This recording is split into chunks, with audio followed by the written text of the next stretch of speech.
Y'all Bashim Yashar Bagathum to the brothers. Shalom Howard Shemal Thun Bashim Yashar to the sisters. It's y'all for the technical issues. I think we got them taken care of now. I think we up and running. Let me see. Okay, yeah. All right, so we up and running now. So if y'all can like and share the class, Bible Kashal, let everybody know that we live. Sorry for the technical issues, but we are up and running now. So if y'all brothers could like and share the class. This is ISUPK Las Vegas Scripture Breakdown class. Preaching officer should ball home down the class tonight. Every Tuesday, Wednesday, and Thursday, we have classes in the Las Vegas area. If there's any brothers and sisters in Las Vegas, you know what I'm saying, looking for the class, in need of counsel, in need of a breakdown, you know what I mean? Or just looking for the truth.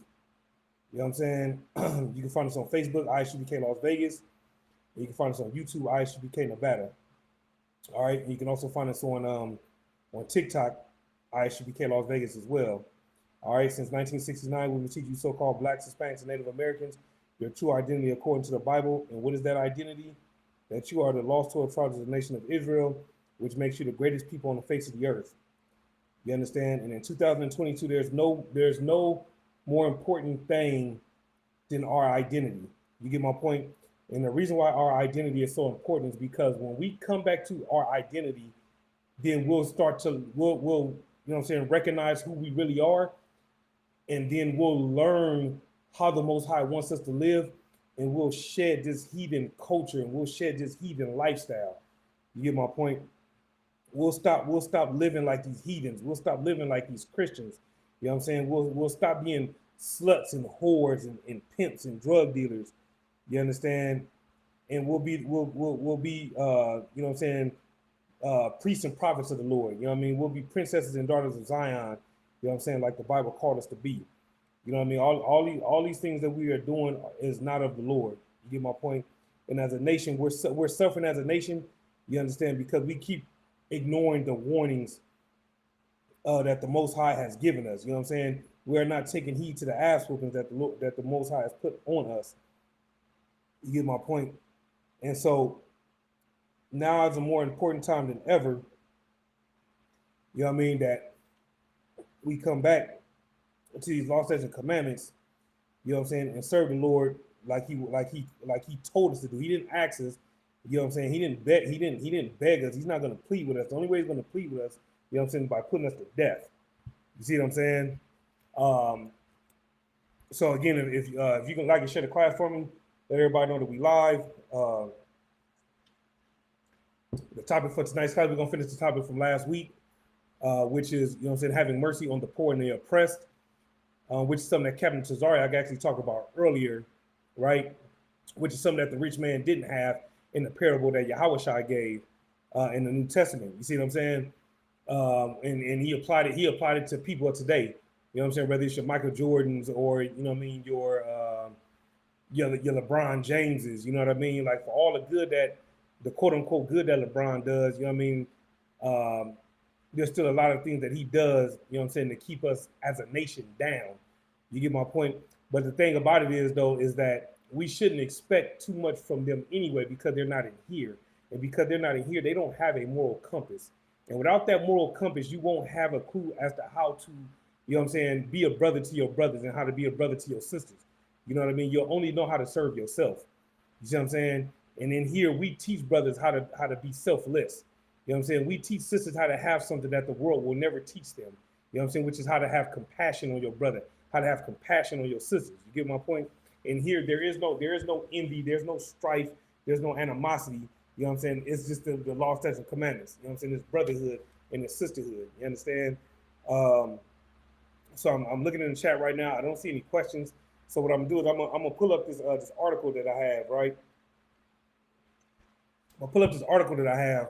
I'm gonna read a little bit of this, because this right here goes into what I was talking about as far as not having a moral compass. You get my point? So y'all bear with me while I pull this article up, all right? Give me 1 second. See if I can find it.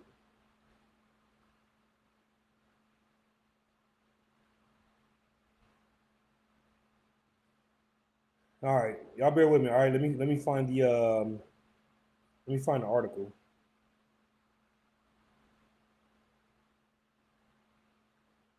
And when I seen this, I mean, you know what I'm saying, disappointed wasn't even, you know, I couldn't even really put it into words. You know what I'm saying, how disappointed I was in, you know, how destroyed we are as a people. You see what I'm saying? So bear with me. I'm looking for the article right now, and I'm gonna read this article, and then we're gonna go into the Bible. All right.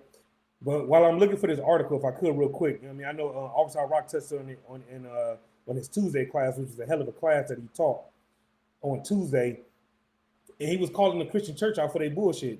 You get my point? This Christian church, man, let me tell you something, right? So lately, like the last couple of weeks, you know what I'm saying, me and the brothers, we've been going out to these churches, and we've been going out fishing. You know what I'm saying, trying to get these brothers and sisters out this Christian church, right? And in the midst of us trying to fish these brothers and sisters in, we've been talking to the pastors or the so-called leaders of these churches, trying to get a sit down. You know what I mean? And the offer was, y'all pick the topic, and we can do a sit down in front of the people. You know what I'm saying? And let the people hear the truth and give them the opportunity to decide what's what. You see what I'm saying? And every pastor that we've talked to so far has turned us down. You know what I'm saying? But it's not surprising at all. You get my point? And the reason why it's not surprising is because the thing about it is that these churches don't want to let go of their stronghold. You know what I mean? They have our people by the throat. You get my point? And it's a goddamn shame. You know what I'm saying? But we gotta do better as a people. You know what I'm saying? But the thing about it is, as long as the Christian church is allowed to run wild, you know what I'm saying, in our community, you know what I'm saying, it's gonna make our job harder, but not impossible. You get my point? Because we're gonna keep going out there, we're gonna keep fishing in brothers and sisters, you know what I'm saying? And these brothers and sisters will learn how to shed themselves to the world, just like everybody that's watching this class right now. All right. See, I bear with me. This was a documentary that was shown on Vice TV. All right, so let me get it real quick. So these are sisters that are traveling to the Dominican Republic to get a butt lift, right? So I'm gonna play the sound. And then y'all let me know if y'all can hear it. All right. Butt lift. Basically, what did you have? I had a Brazilian butt lift. Basically, a fat transfer. So I took fat from my stomach, my arms, my thighs, y'all let me know if and I y'all can hear kind of this. moved it into like my bum bum. So where did you go to get that done? I went to DR to get a BBL. Okay, first of all, why DR and what is a BBL? A BBL is a Brazilian butt lift. Other words, fat transfer. Just putting it in my butt. Yeah. I went to DR because, they'll perform the surgery. They'll get you nice and snatched with a flat stomach. But see, DR and Colombia, they'll give you that nice Coke bottle. Yeah, Coke bottle look like, you know what I'm saying? Yeah. And then it is a little bit cheaper out there when you travel outside the country than it is in the United States. How much are we talking about? I think they quoted me like $12,000 out here in Manhattan, and then in DR you can get it done from anywhere between like $4,000 and like $7,000. Also, out here they're only allowed to take a certain amount. So if I could real quick, right? I paused the video. I believe that the full thing is on Vice TV, right? Now the thing, hey, the water y'all for letting me know about the sound, right? So here's the thing about it is, right? These sisters are willing to pay $12,000 in the U.S. Well, these sisters was in New York. It cost $12,000 in New York.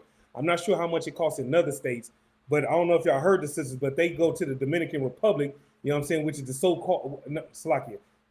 The Dominican Republic is the home of the so-called Dominican Republics, the Dominican Republic brothers and sisters. However, biblically speaking, they are the tribe of Simeon. You understand? And the reason why I paused this tape is because I wanted y'all to understand, right? Whether you paying $4,000, whether you paying $7,000, whether you paying $12,000, the bottom line is you are paying thousands of dollars, you know what I'm saying, for a Brazilian butt lift. You get my point? We're trying so hard to fit in with this society to where we're willing to go broke to be accepted by this society. I'm gonna play some more, all right? Fat compared to the countries that could take more fat. It may sound simple to take fat from here and move it to there, but the BBL is undoubtedly the most dangerous cosmetic surgery in the world. 1 out of every 3,000 BBL. I gotta pause it again. You heard what they call that? Cosmetic surgery. You know what I'm saying? This type of surgery right here is all about vanity. This is all about look at me, look at me, look at me. You understand? Let me rewind it back because I want y'all to hear something. Give me 1 second. Let me go back real quick. Let me see something real quick. Let's see. I want y'all to hear this, all right? Y'all rock with me. I'm gonna play some of this video. Countries, they could take more fat. It may sound simple to take fat from here and move it to there, but the BBL is undoubtedly the most dangerous cosmetic surgery in the world. 1 out of every 3,000 BBLs ends in death. Yet it's 1 out of every 3,000 BBLs end in death. Check this out. Let's get some more. 2020, in the middle of a damn pandemic, more than 20,000 women here in the U.S. got one. 20,000 women in the U.S. in the midst of the pandemic, when everything was going haywire, when shit was going all the way bad, 20,000 American women in the U.S. went in and got this procedure done. Now, at the end of this video, because I doubt they're gonna have it in these stats, but at the end of the video, I'm gonna see if I can look it up and find out of those 20,000 that had this procedure done in 2020, how many of them was our people? And thousands more went overseas to get a BBL for cheap. The line to get to Atlanta, 95% of the passengers just got a BBL. Plastic surgery. I would give birth 80 more times before I had another BBL. The snatching part. This lady said, and I can't tell what she is. She kind of looked like a sister, but it's hard to tell. The bottom line is, this female said that she would rather give birth 80 more times than to have a BBL. So what does that tell you about these BBLs? Can anybody tell me? Based on what this woman just said, because I don't want to call her sister, because I'm not sure what she is, but based on what this woman just said she would rather give birth 80 more times than to have BBL surgery. So what does that tell you about these surgeries? Who knows?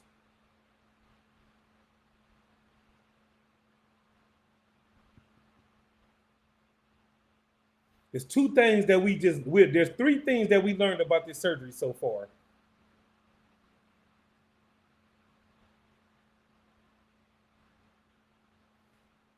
Let me see if y'all got it. 3 things we learned about this surgery.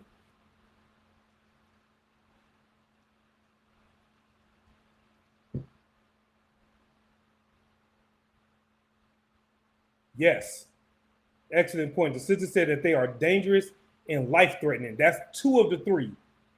What's the other one? You're correct.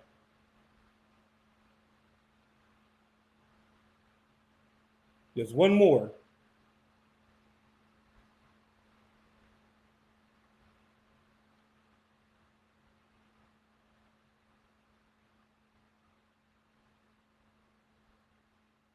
One more thing I'm looking for, y'all. Yes, that's it right there. The price.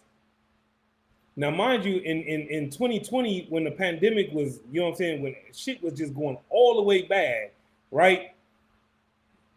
They were spending anywhere from $4,000 on the low end to $12,000, and probably even more depending on where you went, right? So we know 3 things, actually 4. They're expensive, they're painful, they're dangerous, and they're life-threatening. All right, let's get some more. It's burning, but I mean, hey, people have babies, so do it.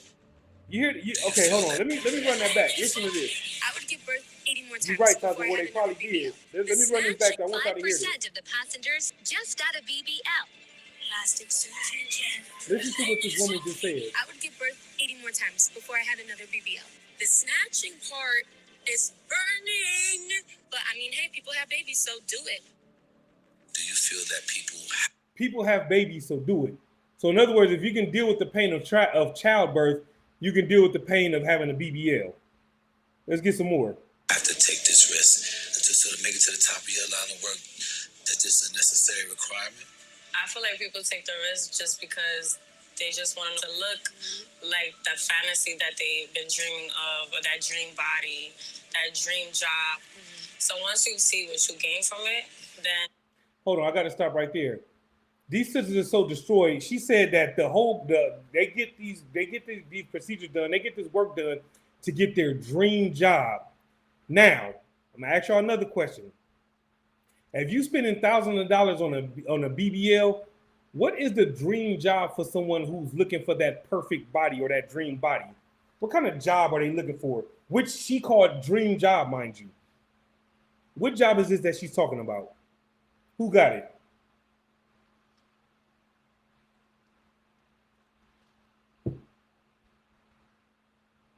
Which further goes to show you just how destroyed we truly are if this is considered a dream job. Yes, that's it right there. Being a stripper, sounds like where you own it. Let's get some more. Let me go back a little bit just in case I stepped on it. Y'all here now, mind you, these ain't my words. This is coming from the documentary. Check this out. Just because they just want to look like the fantasy that they've been dreaming of, or that dream body, that dream job. So once you see what you gain from it, then you got to keep going. I feel like it changed. She said, you got to keep going. You get my point? Meaning what? What does she mean? I'm gonna play it again. Y'all let me know what she's talking about when she say this. Hold on. Just because they just want to look like the fantasy that they've been dreaming of, or that dream body, that dream job. So once you see what you gain from it, then you got to keep going. So what she said was, once you see what you gain from it, you got to keep going. So what does she mean by what you gain from it and you got to keep going? What is she talking about?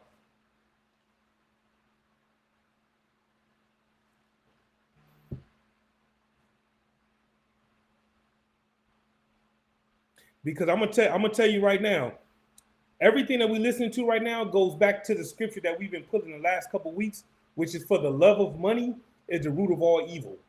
You get my point? These sisters love money so much to the point to where they're willing to put their lives at risk to get that money. You get my point? Exactly. More cosmetic surgeries in the future for her, because what she said was, once you see what you gain, you got to keep going. So in other words, and that's the thing about the love of money. And once again, this is why that scripture is so heavy. And this is why you know what I'm saying, I pull my favorite scripture damn near every week, which is, and a gift destroyed the heart, in Ecclesiastes. And the reason why that's so important is because she just said, you know what I'm saying, when you start to see the gain, then you got to keep going. So getting a BBL and making however much money you make as a stripper with a dream body, however much money you make from that, that's not enough. You got to get more surgery so you can get more money. You see what I'm saying? Like, that's how destroyed we are as a people. Let's get some more. Y'all bear with me, all right? Let's get some more of this. I feel like it changed my life because I started getting a lot more work like that. And it boosted everything to another level. What are some of the most... She said it boosted everything to another level. That's I mean, that's it right there, Taz of War. You dead on it. You go from being a stripper to what society would call a high-end escort. You know what I'm saying? That's it. So now the brother finna ask you a question. Now listen to this answer. Let me go back a little bit. I don't want y'all to miss none of this. Gain from it, then you gotta keep going. I feel like it changed my life because I started getting a lot more work like that. And it boosted everything to another level. It boosted everything to another level. Most the high profile videos you do. The most high one is the Drake, the Highlight Bling video. So now with that being said, right? She said the biggest job that she's gotten is she was in the Hotline Bling video with Drake. You get my point? So in order for her to be in that video, right? I'm pretty sure getting that BBL wasn't the only thing that she had to do to get a part in that video. You see what I'm saying? So what she said was, the more you gain, you know what I'm saying? When you see the gains, you got to keep going, right? So not only does it keep going means, you know what I'm saying, that you got to be willing to have more surgeries, you know what I'm saying, which means that you have to be willing to put your life at risk even more. What else is it that they must do? when she said you got to keep going, what is she talking about when she said you got to keep going? And I'm sure y'all know what I'm talking about. What is it? What did she mean when she said you got to keep going?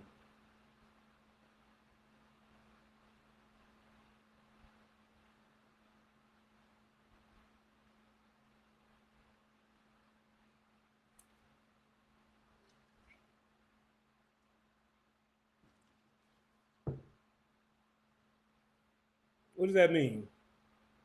You got to keep going.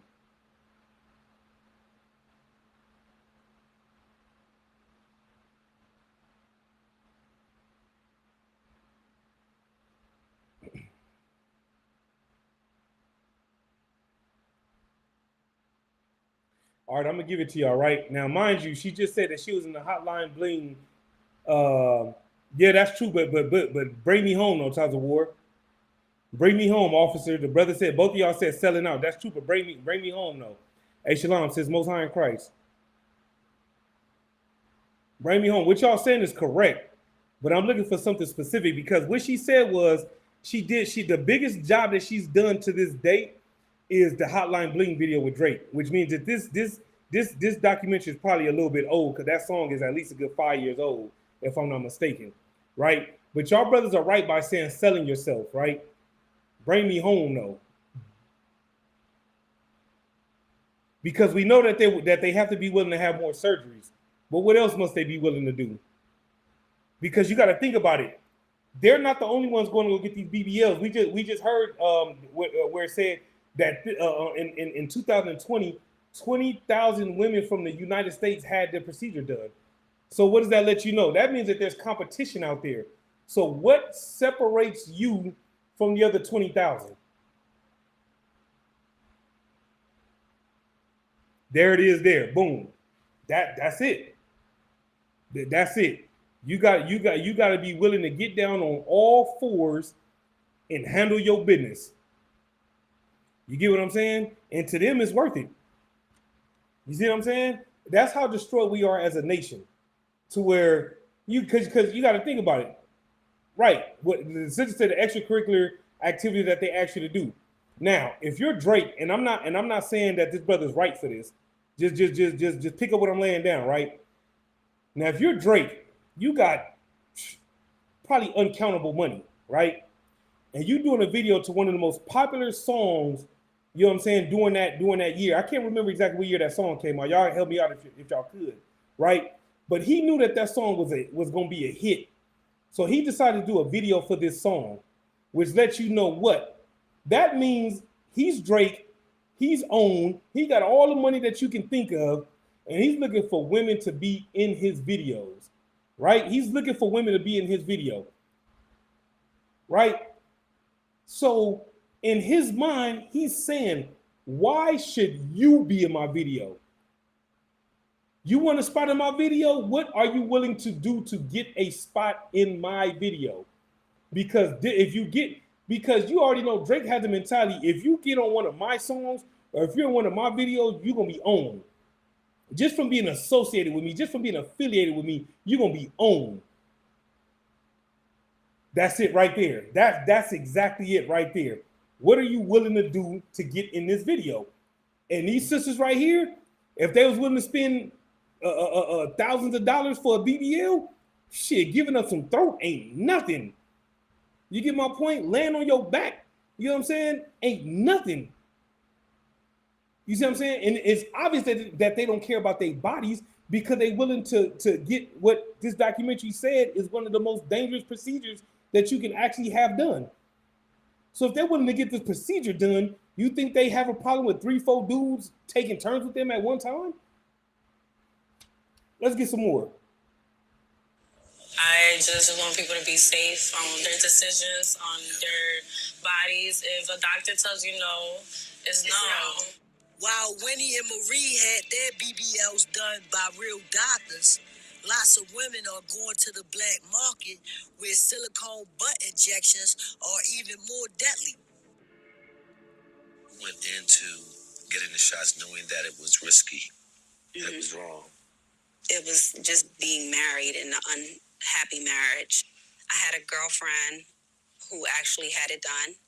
And then she was boasting about it. I had silicone injections, obviously not by a professional doctor. It was $1,000, and we met the lady who would then inject us. And as you're getting injected, it's feeling like fire being pushed into your body. It's very bad. It's excruciating pain. She's putting crazy glue, the regular crazy glue you get from the dollar store, on the incision so that it doesn't seep out with cotton balls that then close it up. This woman put crazy glue with cotton balls, y'all. part of your body. Yes.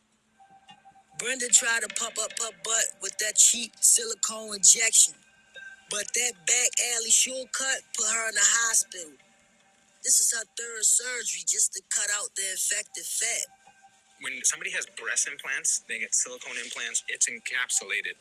That's legit. That's allowed to be put in the body. What we're talking about here is liquid silicone, non-medical grade. So when you put something in the human body that doesn't belong there, the body fights it. In the last 5 or 10 years with social media, people want to look like the Kardashian. The trend has been to have a smaller waist and a bigger butt. Like a Brazilian butt lift where you do liposuction and from your stomach usually, or your flanks, your love handles, and you transfer in the butt. That's the way to do this correctly. But that comes at a cost of general anesthesia of more than $10,000. A couple of weeks of not laying on your butt. So they go and take the easy way out. The legitimate way to inject your butt. What the officer just said is 1,000% correct. And what he said was proof that women need righteous men to tell them what to do with their bodies. You are 1,000% correct. And one thing righteous men would not tell women to do is have an abortion or go have your body altered. With a product that's legal and FDA approved is by using real hyaluronic acid. The body makes this, so this is like a synthesized version. People do this in the face all the time, in the cheeks and the lip and the chin. The body makes this? The body makes this. So 1 cc, we sell it for $800, and that's an average price. So when women go and get these injections, they're getting 700 cc's, 1,000 cc's, 2,000 cc's. So if they get 1,000 cc's, and if they were going to do it the legitimate way, that would be $800,000 a side, which is prohibitive and ridiculous. So that's what drives people to the illegal stuff, because it's $1,000 and you can get it all in one day, and it's like relatively painless. So now y'all heard that, right? So now this is the problem with us as a nation. Y'all understand? This is the problem with us as a nation. We are so busy trying to keep up with these heathens, right? That we're willing to risk our lives, right, for $1. You get what I'm saying? Now, why is it that we believe that we have to risk our lives for $1? Why is that? I'm gonna need the precept.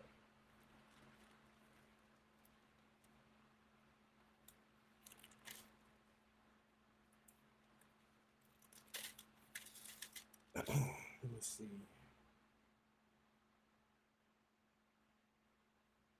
What am I looking for?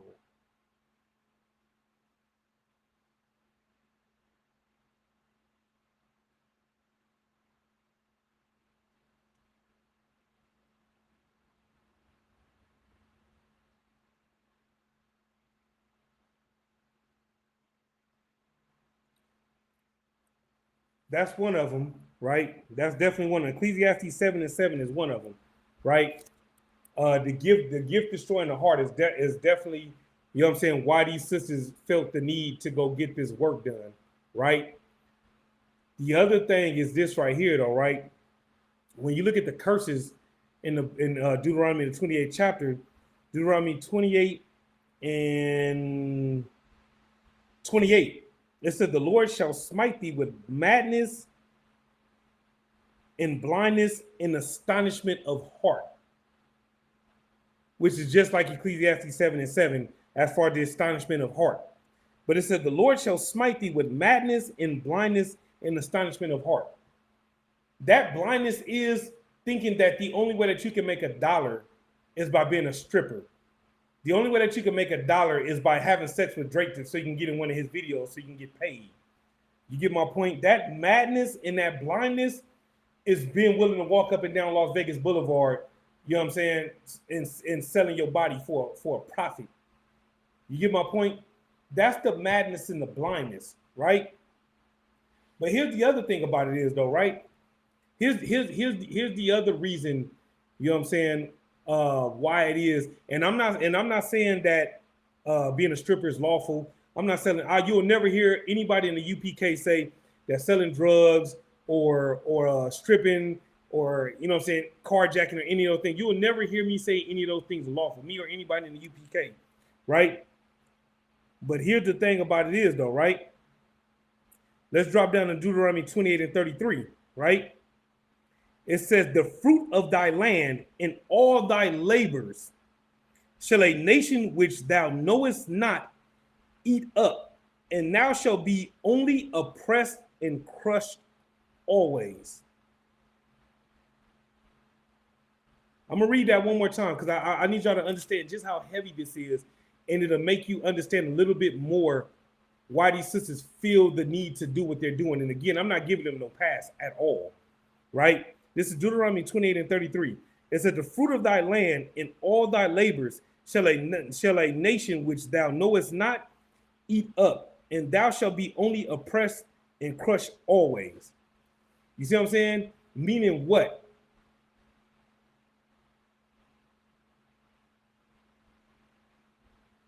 How would you sum up Deuteronomy 28 and 33?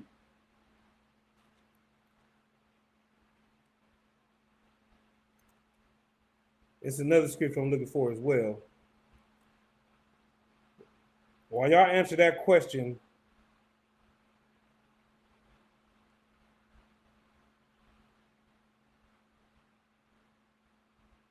let's see. This is it right here. This is the other one I was looking for. All right, so we're gonna go there next. Okay, so how would you sum up Deuteronomy 28 and 33? I'm gonna read it one more time. The fruit of thy land and all thy labors shall a nation which thou knowest not eat up, and thou shalt be only oppressed and crushed always.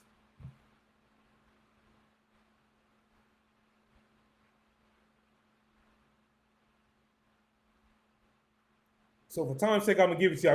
If y'all want to chime in, you know what I'm saying, go ahead and type it in. All right. The brother said, we won't reap any of the benefits of our work. Boom. That's it right there, right?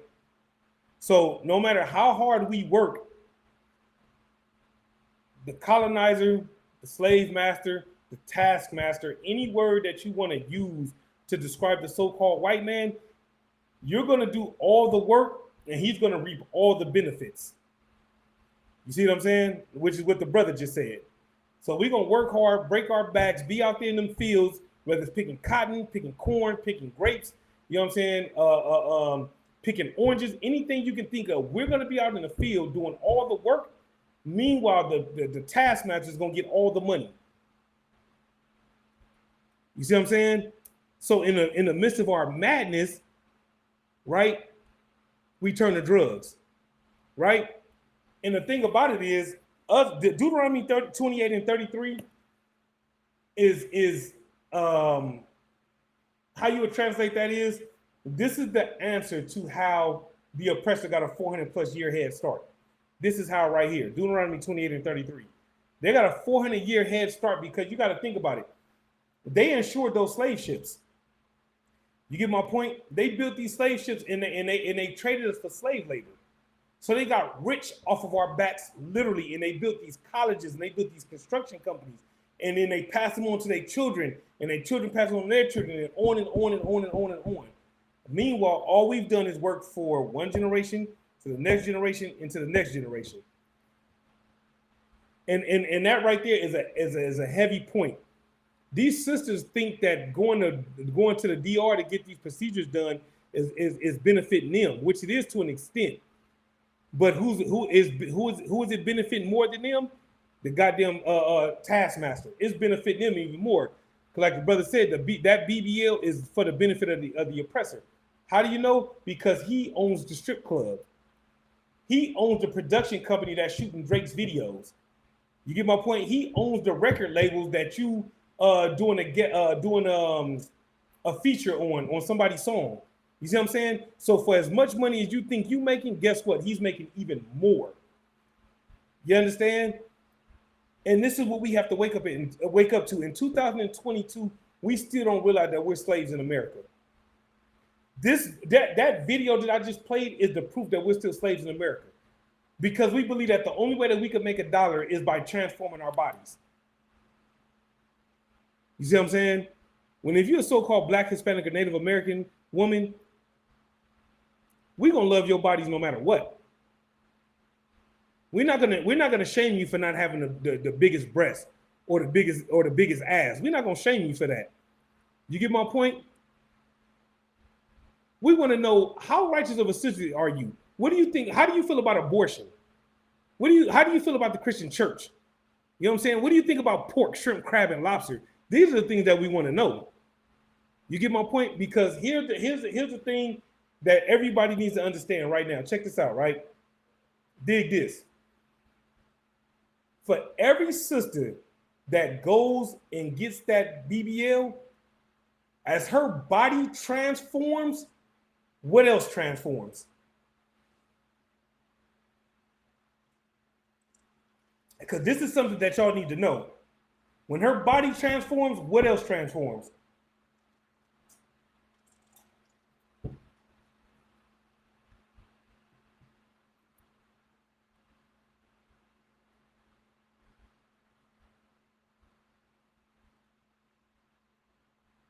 That boom. That's it right there. Both of y'all, all three of y'all got it, right? Sister said her mind and behavior. The officer said her mental. The trooper said attitude transformation begins. Now she thinks she's somebody. Everything that y'all saying is exactly what I was looking for, right?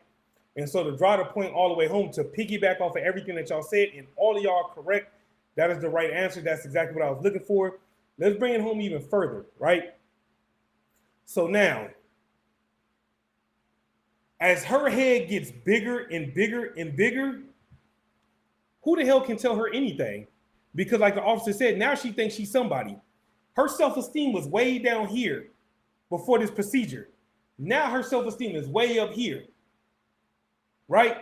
And so you brothers, when y'all see her walking down the street, or y'all see her in the mall, or y'all see her at a restaurant, or whatever the case may be, y'all eyes get this goddamn big.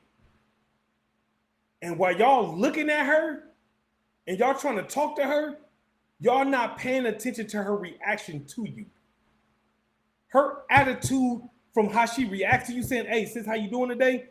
Her reaction should be a telltale sign of what it is that you could be possibly getting yourself into. If you think she was a monster pre-surgery, think about how big of a monster she's going to be post-surgery. Like the brother said, the attitude transformation begins. She goes from being lowly and quiet and always being in the background. Now, every time she's at a function and her song comes on, oh shit, that's my jam. And this bitch is running to the floor and she making that shit clap. And everybody's stopping what they doing to watch her. And the more and the crazy thing about it is not only the dude's gonna be watching her, but the chick's gonna be watching her. And you know who knows that everybody's watching? Who knows that everybody's watching when she runs to the dance floor because her song just came on and she's shaking her ass for everybody to see? Who knows? Who knows?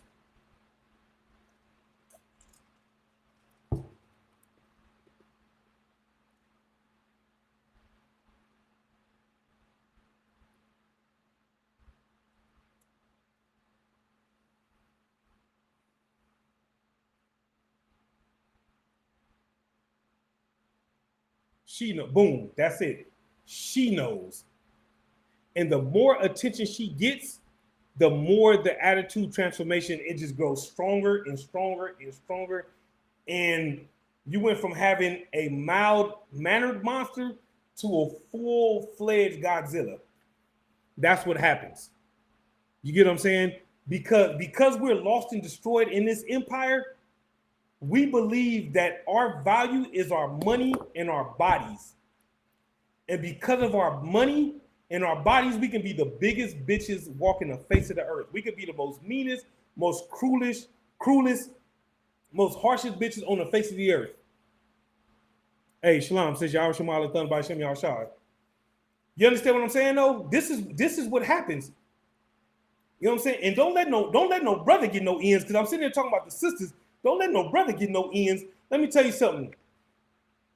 That nigga head gonna be so high up, all you gonna see is nose hairs. Cause that nigga he gonna have his head up so high, he gonna have his chest sticking out so far. You get my point? Like I said, all you gonna see is nose hairs, cause that nigga gonna be walking around like this. And ain't nobody gonna be able to tell him shit. You get my point? Because thanks to the colonizer,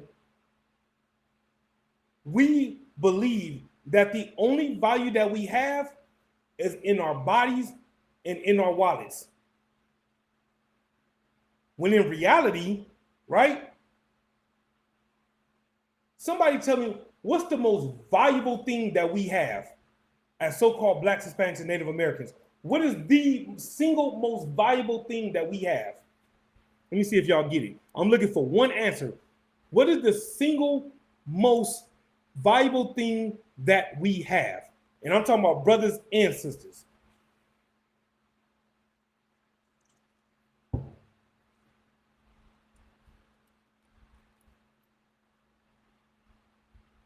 See if y'all get this, because this is important. Because if we know this, then it would make all this BBL shit. It would make all of it irrelevant. Yes and no. Yes, that's true, and that's a good answer, but that's not the answer I'm looking for. Although you cannot put a price tag on us having each other. I could not agree with you more. But there's something even heavier than that. Yes, that's a good answer as well, but it's something even heavier than that. And actually, what the officer said and what the sister said actually goes hand in hand with something that's even more important. Bam, that's it right there. Our bloodline, or like the sister said, our nationality. You get my point? Because with this bloodline, that alone makes us better than everybody else. You understand what I'm saying? So with us having that bloodline and having the wisdom and knowledge and understanding of our bloodline, we start to have integrity. And once we get that integrity back and we have it as a nation, now we'll come to the wisdom and knowledge and understanding that we have each other. And with our nationality, our integrity, and each other, we can get the kingdom. It's that simple. You understand? This is what's lacking in the Black community. And when I say Black community, I mean all 12 tribes. This is why these classes are so important. The first thing we must do is get our identity back. And then as we get our identity back, we'll get our integrity back. And then once we get our integrity back, we'll learn how to lean on one another instead of envying this oppressor. And the reason why you know that we'll stop envying the oppressor is because the Bible tells us to not envy the oppressor. So if we have our integrity and we have each other, what the hell we need the oppressor for? What the hell we need to envy them for when we got each other? You get what I'm saying? That's the thing. That right there is more important than any BBL, any facelift, any lip injection, or any of that. Because I'm going to tell you something right now, right? For those that don't know, Cardi B lied. When she said, I don't cook, I don't clean, but that's how I got this ring, or something along those lines, let me tell you something. A real nigga, they care about that cooking and cleaning. You know what I'm saying? And a real nigga that's going to spend some money on his woman, you know what I'm saying? And I'm not saying you got to put a ring on her finger or nothing. I'm not saying that you have to. But if you choose to do that, you know what I'm saying? There's nothing wrong with that either. But what I'm saying is, it's going to take more than a BBL to get a nigga to spend all his loot. Well, I'll take that back. If you a suck-ass nigga, you know what I'm saying? Her winking her eye at you, you know what I'm saying, will get you to spend all your loot. But if you're a righteous man and you serve the Lord, that BBL ain't going to get that bitch nothing but a look. That's about it. Because if you try to come into a relationship with that Cardi B mentality, you're gonna go from relationship to relationship to relationship to relationship. And you know what's gonna happen? That BBL gonna start to get old, and other things will start to get old as well. You know what I'm saying? But it might be kids watching, so y'all gonna have to use your imagination to know what I'm talking about when I say that something else is gonna get old along with that BBL. You see what I'm saying? And once those two things get old, what else do you have? What's left? Because you might have a brother willing to entertain that fucked up attitude for a little bit, just for a little bit, because the body banging, you know what I mean, and in the bedroom you're able to do some things, you know what I'm saying, maybe, right, for a little bit. But if that's what you got to hang your hat on, as those things start to decline, you'll notice that brother's going to start to lose more and more interest. But if you are a righteous sister, like all the sisters that's watching this class, the sister that's watching this class and the sister that's in this school bring way more to the table than a banging body, a checkbook, and what she's willing to do or can do in the bedroom. She brings more to the table than any of those things. Can anybody tell me what that is? What does a righteous woman bring to the table that supersedes the body, the sex, the money, all those other things? What supersedes all that? Only a righteous man and a righteous woman will know the answer to this question.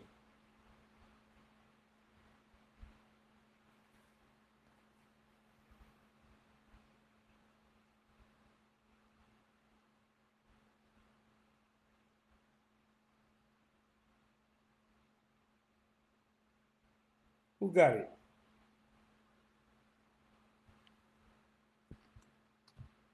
That's true. Give me the, well, yeah, that is a biblical term. That is correct. There's another word that I'm looking for. That's true as well. All y'all what y'all saying, it goes hand in hand. Modesty and peace, everything that y'all saying is correct. How would you sum all that up in one word? Biblically speaking, how would you sum up everything that y'all said? The brother said peace. The other brother said a pillar of rest. The sister said peace. Sister said modesty and peace. Everything that y'all said is correct. How would y'all sum all that up in one biblical word? Righteousness is a good one, but it's not the one I'm looking for. Honor is a good one, not the one I'm looking for. And y'all got some good answers tonight.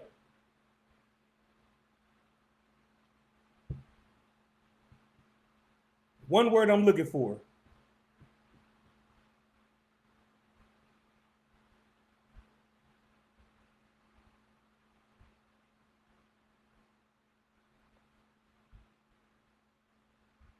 I give y'all a hint. It's in Ephesians. My man, not to Zah, what's going on, Hebrew? It's an excellent brother right there. Excellent brother. Brother music is banging too, by the way. That's not, I can't sleep on that. The brother music is banging. Good answer, but not what I'm looking for. I can't give you the chapter because that's gonna be a dead giveaway. But it's in the book of Ephesians. That should be y'all's hint right there. That should be enough. Bam, that's it. A sister's ability to submit. That's it right there. The sister Ahaya, that is the answer. You know what I'm saying? Ephesians 5:22, I believe it is. Let me grab it real quick. We ain't got to read it. I just want to make sure because I can't remember if it's 22 or 25. Let me see real quick.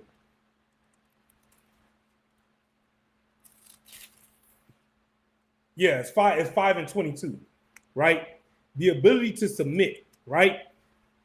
So all those things that y'all said, which was correct, the brother said virtue, that's correct as well. You sum all those things up into a sister that's willing to submit to her husband. You get my point? That right there supersedes the money. It supersedes the body. You get what I'm saying? It supersedes the car. It supersedes all those things. Now, for clarity's sake, right? Let's not be simple and think that for a woman to submit, that means she just got to fall down on her hands and knees and just go with anything that man says. That's not what this is saying. You get my point? It's telling you to humble yourself and acknowledge the fact that he's your head.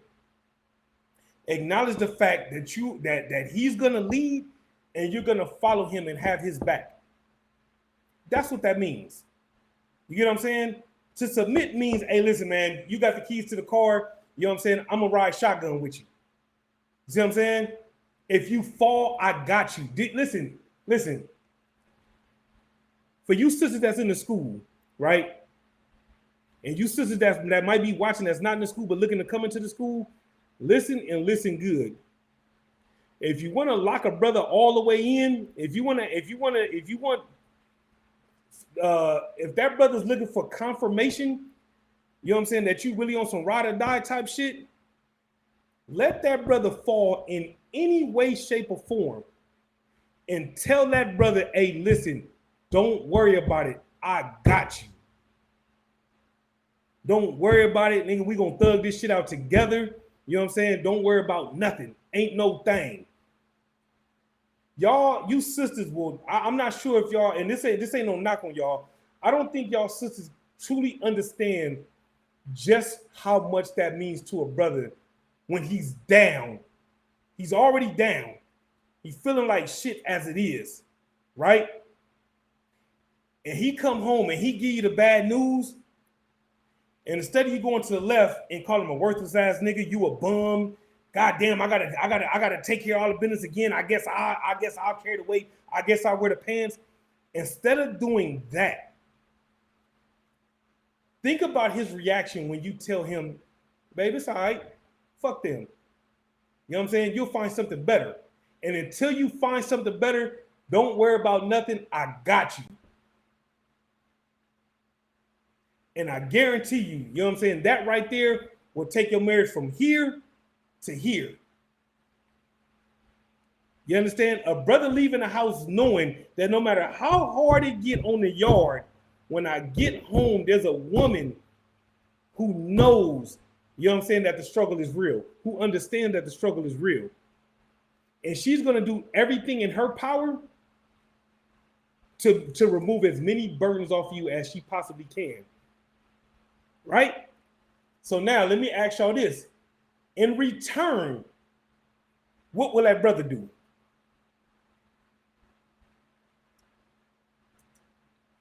Now, I'm not looking for one specific answer here, but I'm just asking y'all. In return, what will that brother do? Grab me some more ice, y'all. Salaki. Oh, damn, the ice melted. So much for that.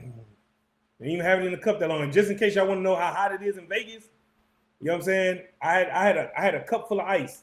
Now I got a cup full of water. Ain't no thing though. You know what I'm saying? We're gonna thug it out. It's all good. Who got it?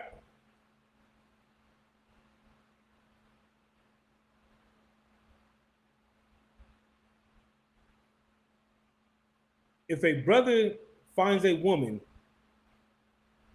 who has it like that, who comes at him like that, boom. Hey, that right there with the nigga answer right there. That's why, hey, listen, man, that's my man's right there. That's my main man right there. What that brother said was, make her feel like the chick in the club with the BBL. And like the sister said, you know what I'm saying, the more humble response, because she's not as bad as I rock. I'll fuck with y'all, right? You know what time it is. What she said was, he'll have your back in other ways when you need him. That's it right there. You get my point? Now, this brother is willing to take a bullet for you if he has to.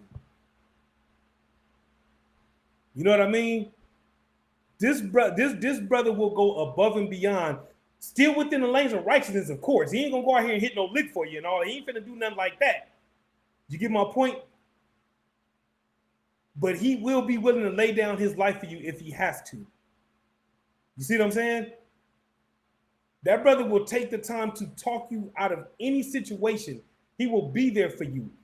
In any way you need him to be there, he got you. Why? Because you got him. And that right there, brothers and sisters, not to sound like no pastor, you know what I'm saying? So let me take that back. That right there, Akim and Akwakian, that right there is marriage. You understand? That's marriage right there. You got my back, I got your back. We're going to thug this thing out, you know what I'm saying, through the good and through the bad, through the ups and the downs. You get my point? But a broad that got a nigga because, you know what I'm saying, that got some nigga like right after she got her BBL, that ain't going to last long. You get my point? Hey, I'm going to tell y'all like this. That bro going to go get that BBL and she going to have niggas lined up around the corner. You know what I'm saying? And as soon as a little bit of that helium start to seep up out that BBL, niggas is going to run like it's the plague. I promise you. You understand? Meanwhile, you get your righteous sister, boom, that nigga ain't going nowhere. Because if you got the BBL and the helium start to leak out of that BBL, that nigga's gone because he was only there for the cakes anyway. All he wanted was the cakes, nothing else. Meanwhile, brother get his hands on a righteous woman, he wants that righteous woman. He's not in it just because, you know what I'm saying, of what she looked like. You get my point? That's the difference. You know what I'm saying? So you sisters out there that think that in order to get a man or get a righteous man or get a good man, you gotta go to the Dominican Republic and spend these thousands of dollars. You don't. All you gotta do is get up in the Israelite school of UPK. That's all you gotta do. You'll get you a man. It's gonna take you some time because you have to shed yourself. You have to kill that old woman. Why? Because that old woman is the reason why you can't keep a man. It has nothing to do with you not having no BBL. That's not why you can't keep a man. You know what I'm saying? The reason why you can't keep a man is not because you didn't get the BBL. The reason why you can't keep a man is because of your BAM. Who knows what a BAM is? I know you brothers know what a BAM is. I'm giving y'all some game right now, man. Y'all better soak this up. You know what I'm saying? For you sisters that want to know why y'all can't keep a man, it has nothing to do with not getting a BBL. It has everything to do with your BAM. Somebody help me out. What does that mean? What am I talking about?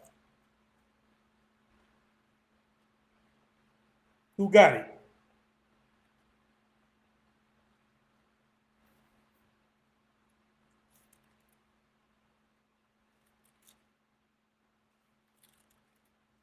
Okay, you decided to go the PC route, but you're correct. So I'll say what she didn't say, but she got the answer. Boom, that's it right there. The niggerized version of it. You see what I'm saying? Both of y'all sisters is correct. The reason why you sisters have gone from man to man to man to man is not because of your lack of BBL, it's because of your BAM, which in nigga terms mean because of your big ass mouth. Or like the sister said, because of your loud mouth. That's why. You're the type that think that your money makes you more manlier than that man. And so every time that brother gets laid off, you cutting him down. If it take that brother 2 or 3 months to find a job, you cutting him down. If that brother just worked a 12-hour shift and he just want to take a shower and go to bed, you cutting him down. You get my point? No brother listen, as men, as black men, we go out there and we get our ass kicked in them streets all day. You think when we get home we want to put the boxing gloves on and spar with y'all? And I don't mean literally, although in some cases it probably is literal, but I don't mean literal. You see what I'm saying? A nigga got to stop at the store and go get him a couple of shots, right? Pull up in the parking lot and neck them shots real quick just to get his mind right so he can get up in the ring and spar with his woman. Who the hell wants to live like that? We don't have that problem in here. You get my point? We doing just fine in here. We doing our thing in here. You know what I'm saying? Even when we not getting along in here, you know what I'm saying? We still not we don't get to the point where we're ready to pull guns on each other. We don't get to the point where we keying cars and busting out windows and flattening tires and all that ignorant shit. We ain't on all that. You get my point? Brother might not talk to you for a couple of days or something like that. Sister might, have a little attitude and shit like that. Want to walk around the house with an attitude for a couple of days. Right? But in here, if that's going on, let some shit go down. And you know who's gonna have your back? That righteous brother or that righteous sister. All the beef and all that shit goes right out the window. You get what I'm saying? And that's just how it works in here. In here, marriages last forever. You know what I mean? So if you're a sister and you married to a brother in here, you know what I mean? That's a beautiful thing. You get my point? You ride that wave, man. Deal with them ups and them downs. If you're a sister and you single, you know what I'm saying, and you looking to get you a man, you know what I mean? Listen, man, get you a man. Make sure he's a righteous man, though. You get my point? And everything is gonna be smooth as hell in the beginning. But trust and believe, there's gonna be some rough patches, but just thug that shit out. You get my point? Because in here, we understand that marriage is a lifelong commitment. In here, marriages is not based on feelings. You understand? We don't pull up, well, I ain't in love with you no more, so I'm gonna go ahead and dip out. That's not how that works in here. You know what I'm saying? We're gonna ride this thing out. Straight like that. You get my point? So with that, man, I wanna go back to before I get into the topic, you know what I'm saying, slacking for running as long as I did on that. It just disgusts me to see how low we're willing to stoop, you know what I'm saying, for a piece of the oppressor's pie. You know what I'm saying? For a bit of the American dream. You know what I mean? Hey, Shlum, y'all shema thought shimmy y'all shot. What's going on, sis? You get what I'm saying, though?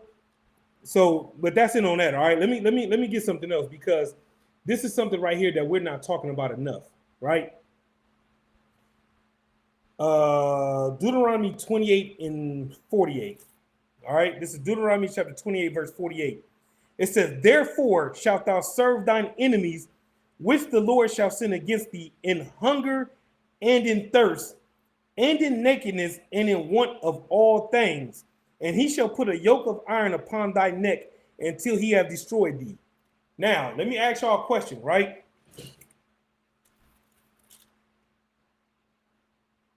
How does this scripture apply to today? I'll read it again. This is Deuteronomy 28 and 48.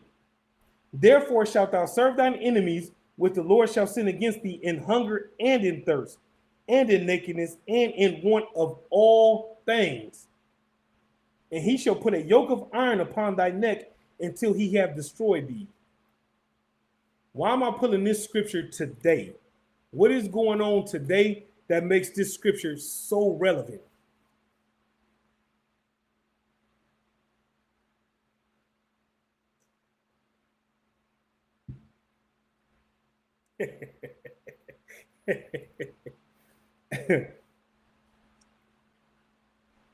that's part. That is part. As funny as that was, that's part of it, right? That's actually, as funny as that is, that's actually correct. There's a little bit more that I'm looking for, though. That's funny.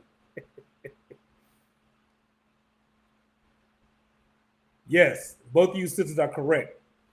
See that we have to go to the oppressor for everything, basic needs, etc. The sister said, our oppression. Y'all are correct. Now, which one of y'all can lay it down even flatter, though? So now, while y'all coming up with a way to lay it down flatter, I'm going to read it again. This is Deuteronomy 28 and 48. Therefore shalt thine enemies, which the Lord shall send against thee, in hunger and in thirst and in nakedness and in want of all things, he shall put a yoke of iron upon thy neck until he have destroyed thee. Look at some of these answers. Is it because we are destroyed? That is true. Even when we travel, we're oppressed. That is correct as well. But give me some examples. The sister is correct by saying we are destroyed, but give me some examples of us being destroyed. Think about what we just read and give me some examples of that.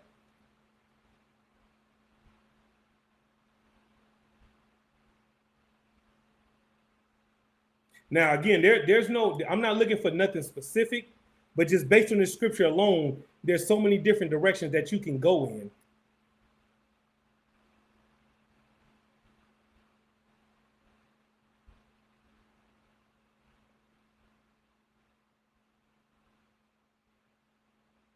Yeah, that's part of it. Thinking the BBL gonna fix all that.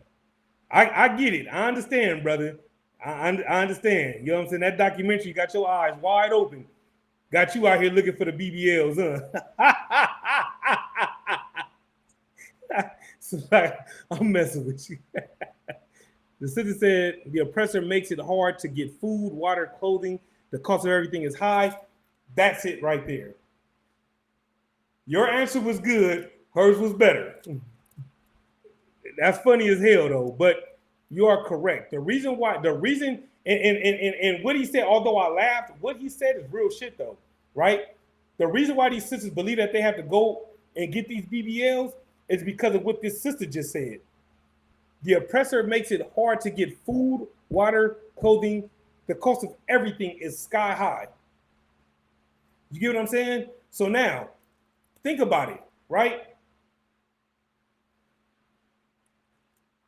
Y'all do me a favor, right? If y'all could. Y'all put how much y'all was spending on gas a few months ago versus now. That's a good way to sum it up in one word. Inflation. You are absolutely correct. And why is there inflation? Because we are under the foot of a cruel, wicked, and heartless animal. That's why. And the reason why I'm asking for the gas prices is because that's just one example. Now, this right here, what I'm getting ready to say is tailored more towards the sisters, because brothers ain't doing no grocery shopping. And any nigga that go on here right now and say that they be doing the grocery shopping, you fronting. You might bring the groceries in the house. That is not the same as grocery shopping. You understand me? Now, I want you sisters to think about how it used to be when you would go to the store with $100. And I want y'all to think about what y'all basket used to look like when you had $100. And I want y'all to think about what $100 looks like today. I'm using this as another example to apply it to the scriptures. The sister said $25 was filling up the tank, and now, okay, I understand. Listen, you ain't even got to put the other side in there. You know what I'm saying? Because I'm picking up what you laying down. At one point in time, it cost this sister $25 to fill up her tank. Because I'm gonna tell you something right now. If I would have known that gas was gonna go up as high as it did, ain't no way in here I would have bought the car I bought. I'm trying to tell you. You know what I'm saying? And when I say this, I don't say this to make y'all think that a nigga got loot or nothing like that. You get my point? The last time I went to the gas station, right? Not the last time. The most recent time that I went to the gas station, I was on a half a tank, right?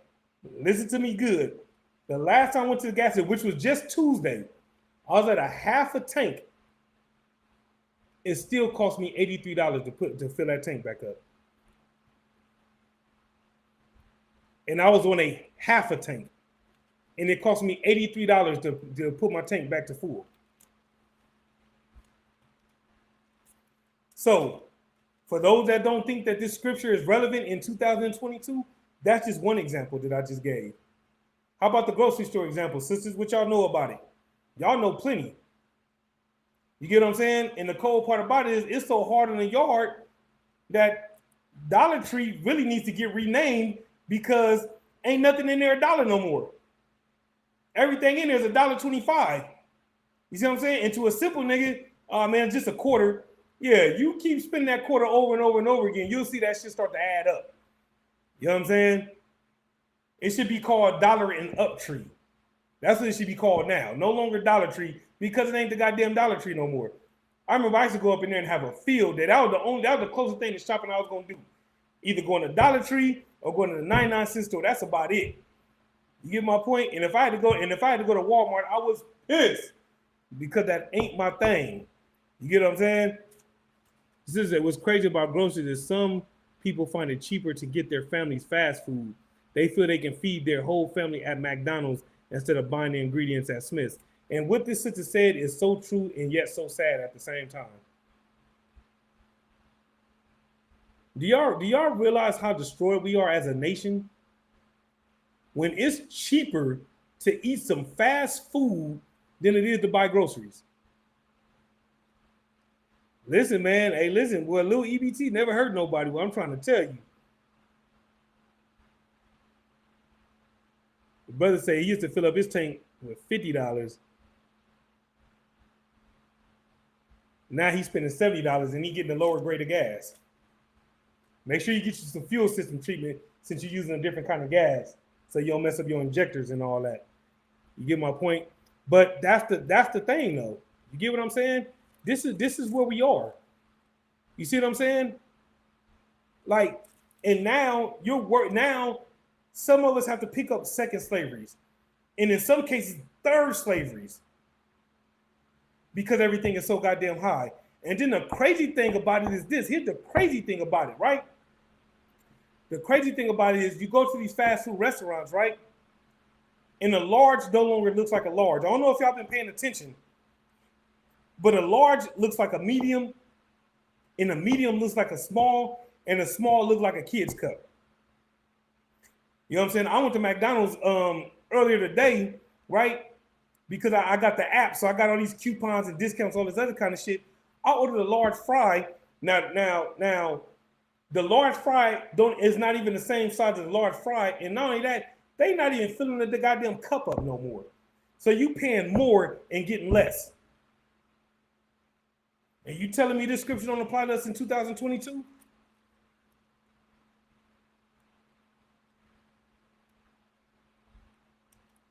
I don't believe so. I'll look into that and I'll shoot you a text. Lord willing, I can find out about that tonight. But if not, I'll get you that answer ASAP. The sister said shrinkflation. That's a new word right there. That's a good one.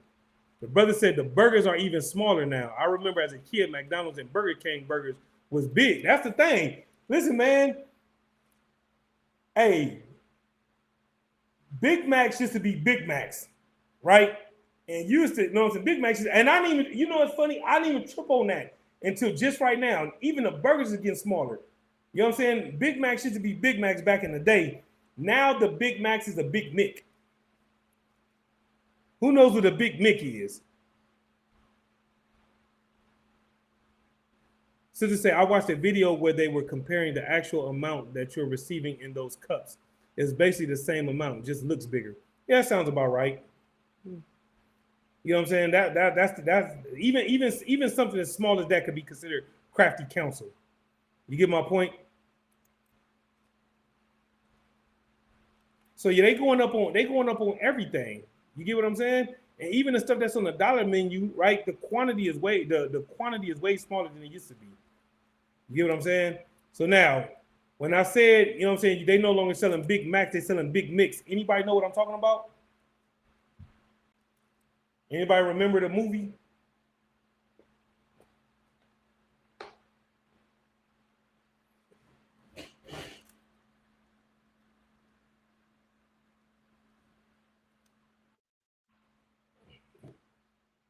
Yeah, a couple more seconds. I'm gonna go ahead and give it to y'all. See if y'all remember.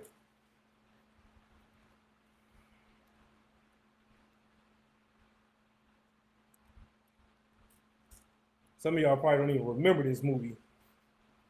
That's it right there. McDowell's Coming to America. Which as a kid, when you watch it and you don't know no better, it's a funny ass movie. Once you come into the truth, you realize that is one of the most destructive, brainwashing, attempted movies that you'll ever see. But yeah, that's it right there. The Big Mick was at McDowell's, and McDowell's was a black-owned knockoff McDonald's that the brother owned on Coming to America. Oh yeah, Sister Carter said, yeah, that's it. Y'all got it. Okay. Well, I said I don't know. That's a little bit old school up in here. You know, that's what's up.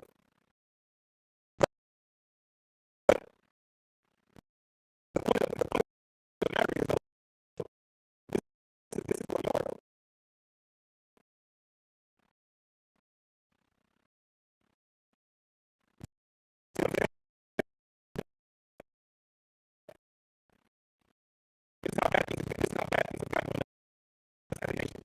You know what I'm saying?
Let me know if it sounds any better now, all right?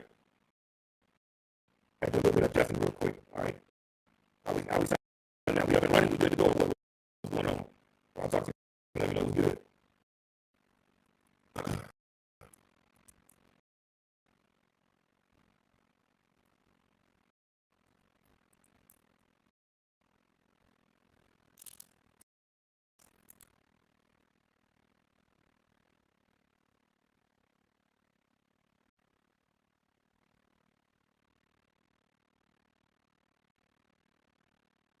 Let me know, all right? We'll just start it. All right, give me 1 second. See if I can get that situated.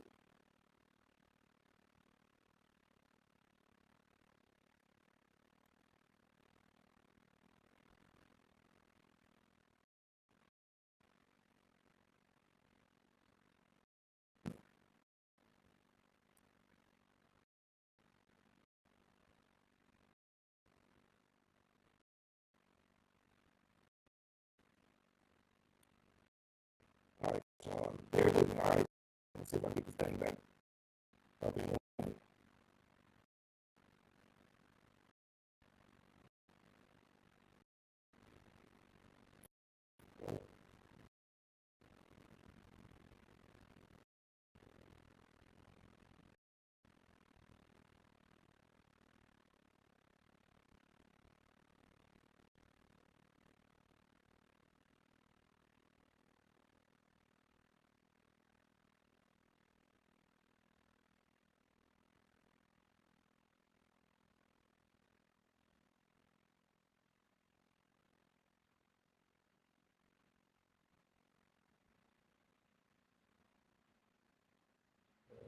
Let's see. Y'all bear with me, all right? 1 second. Still gonna get this thing up and running.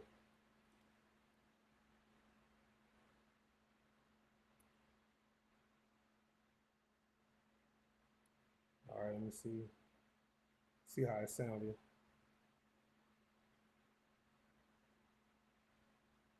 All right, Most High in Christ. So we can get busy now, right? So now, I appreciate y'all letting me know. All right.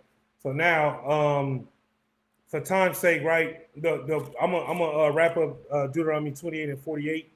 All right. The whole point that I wanted y'all to understand is that this is why we need the Lord. This is why we need these law, statutes, and commandments.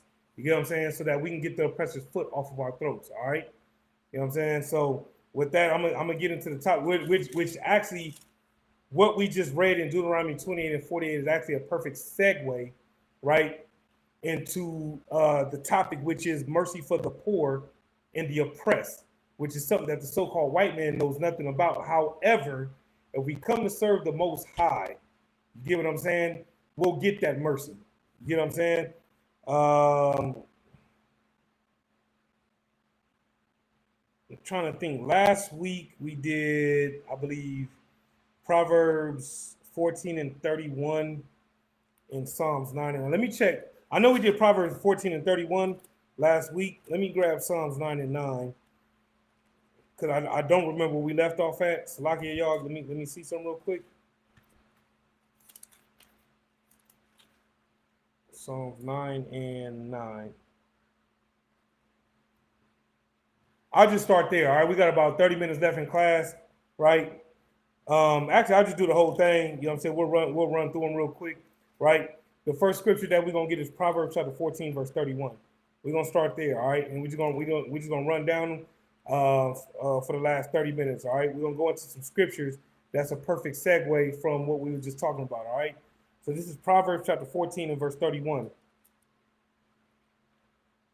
He that oppresseth the poor reproaches his maker, but he that honoreth him has mercy on the poor, right? I know we definitely covered this scripture last week because this scripture right here is twofold, right? He that oppresseth the poor reproaches his maker. This right here talks about the brother that Captain Zarek was talking about earlier, right?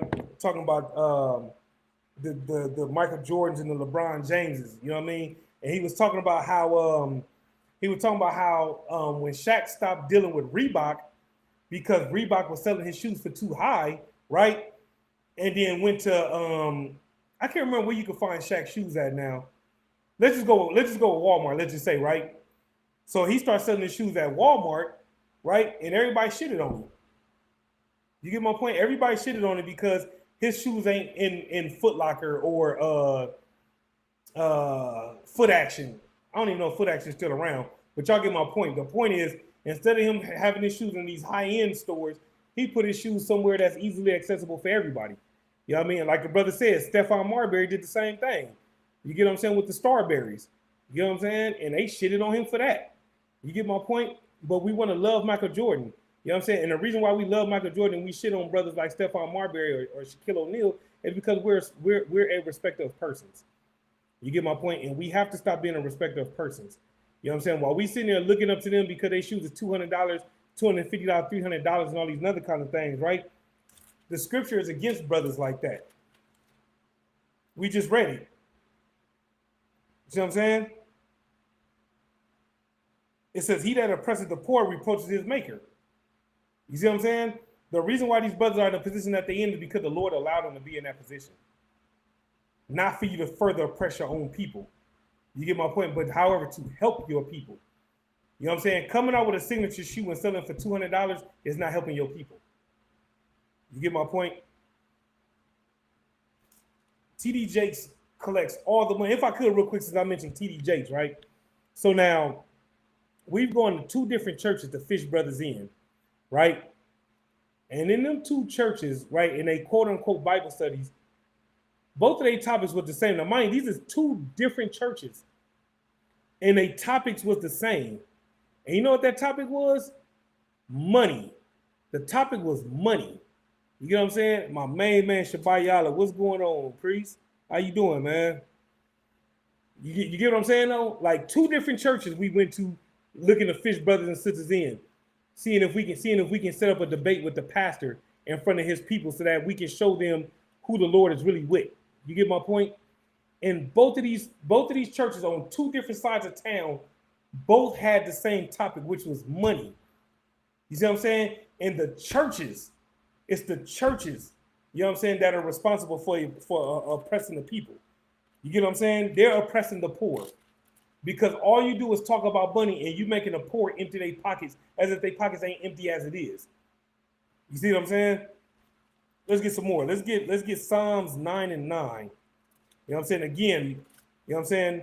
The Lord will have mercy for the poor and for the oppressed. But if you want the Lord to have mercy on the poor and oppressed, there's something that you must do. You see what I'm saying? Because at the snap of a finger, you know what I'm saying, the Most High can change our condition just like that. You know what I'm saying?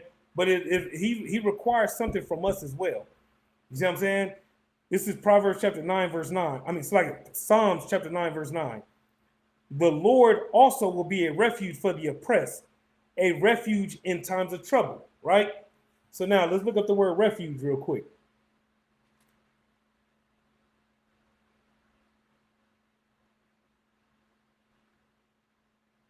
Okay, so the word refuge in the Oxford Languages Dictionary is a condition of being safe or sheltered from pursuit, danger, or trouble. Another definition is providing shelter. That's what the Most High is. You know what I'm saying? The Most High is a refuge for so-called blacks, Hispanics, and Native Americans. And we just read it right here. The Lord also will be a refuge for the oppressed, a refuge in times of trouble. You know what I'm saying? But again, in order for the Lord to be a refuge to the 12 lost tribes of the nation of Israel, what must we do?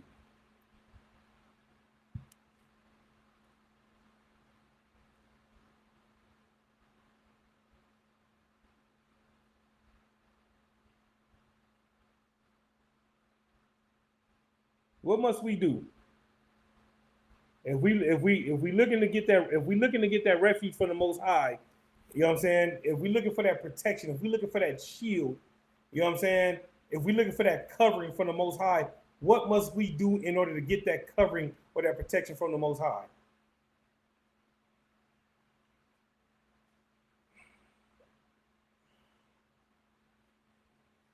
That's something that we got to do. This ain't no one-sided thing. You get my point? So what must we do? Boom, that's it right there. The sister got it. We got to keep the law, statutes, and commandments. And the only way that we can keep the law, statutes, and commandments is by separating ourselves from the Christian church, by separating ourselves from these heathens. You get my point? The brother said, be obedient to the law, statutes, and commandments. That's it. You know what I'm saying? Everybody that said follow the law, keep the law, statutes, and commandments, all of y'all are correct. That's the only way that the Lord will protect us, you know what I'm saying, from this monster. You know what I'm saying? That's the only way that we'll be able to get free from this empire. You see what I'm saying? Let's get some more. This is Psalms chapter 34 and verse 16. Let me check the time. All right, we good. Psalms chapter 34 and verse 16.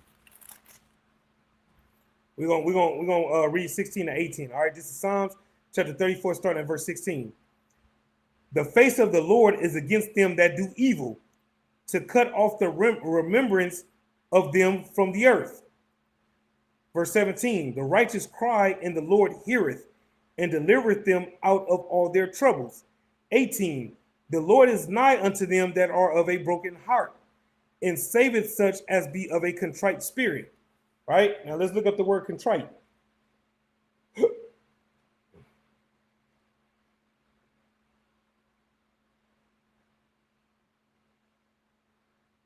That's what we do in here. We don't lean on our own understanding in here. If we don't know a word, we don't just skip over it and read past it like they do in a Christian church.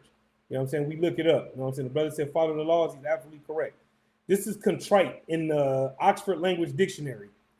Feeling or expressing remorse or penitence. Like it. Feeling or expressing remorse or penitence affected by guilt. Right? So now when you go back to Psalms 34 and 18, it said, the Lord is nigh unto them that are of a broken heart, and saveth such as be of a contrite spirit. Right? So in other words, those brothers and sisters who have waken up out of that sleepwalk, you know what I'm saying, that was put on them by the Christian church, right? They now have a contrite spirit. They now realize that the things that they were saying and the things that they were doing were absolutely wicked. And they come to the Lord humbled and embarrassed for the way that they lived. And they humble themselves before the Lord. And in doing so, the Lord will look out for you. You get my point? Let's get some more. This is Psalms chapter 72 and verse 4. Psalms chapter 72 and verse 4. He shall judge the poor of the people. He shall save the children of the needy, and shall break in pieces the oppressor. Read that again. He shall judge the poor of the people. He shall save the people of the needy, and shall break in pieces the oppressor, right? So now this oppressor is twofold, right? How is this oppressor twofold?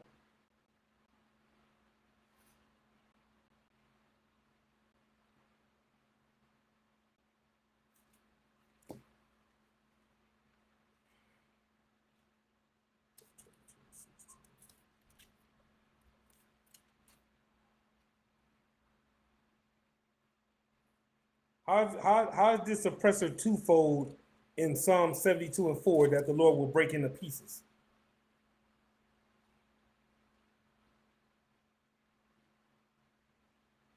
Yeah, a couple of seconds. I'm gonna give it to y'all for time's sake, all right? Because I want to make sure I finish these scriptures. Then that way, you know what I'm saying, I'll come with a brand new topic for next week's class, all right? Let's see. 72 and 4.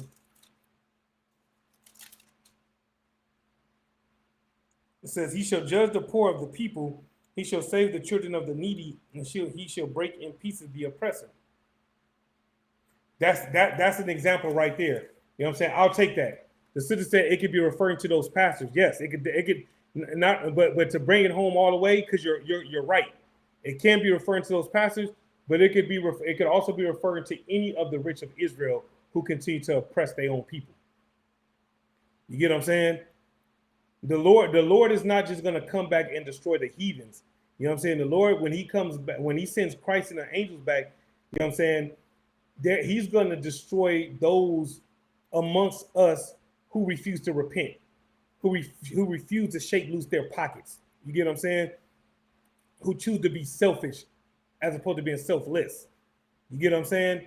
So any brother and sister, you know what I'm saying, who is not keeping these laws, statutes, and commandments, who has not repented by the time Christ returns, you know what I'm saying, the same judgment that the heathen will receive is the same judgment that you will receive. You see what I'm saying? Let's get some more. This is Proverbs chapter 22 and verse 16. All right, Proverbs 22 and 16.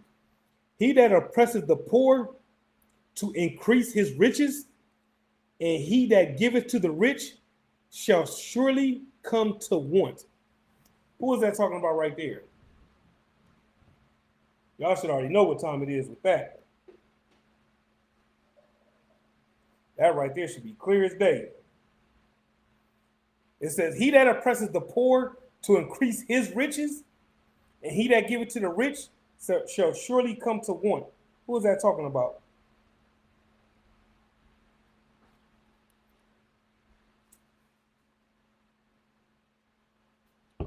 Right. Like the brother said, it's the oppressors of our own people and the heathen nations.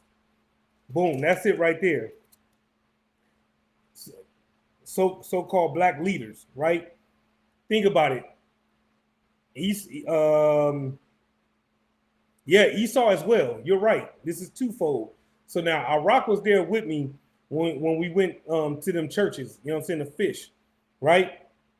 And he heard that whole goddamn hour and a half, quote unquote, Bible study, and all he heard them talk about was money.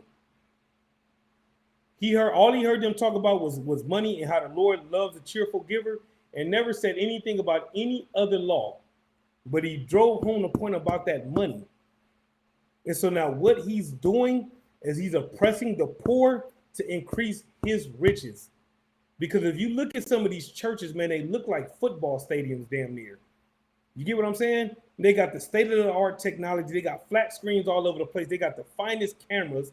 You know what I'm saying? All the good music equipment. They got everything that they need to put on a concert. You get my point? Meanwhile, more times than not, you know what I'm saying, the majority of them got a carpool just to get there because they couldn't afford to put no gas in their car, but they make sure that they got pastor's money. You get what I'm saying? It says, he that giveth to the rich shall surely come to want.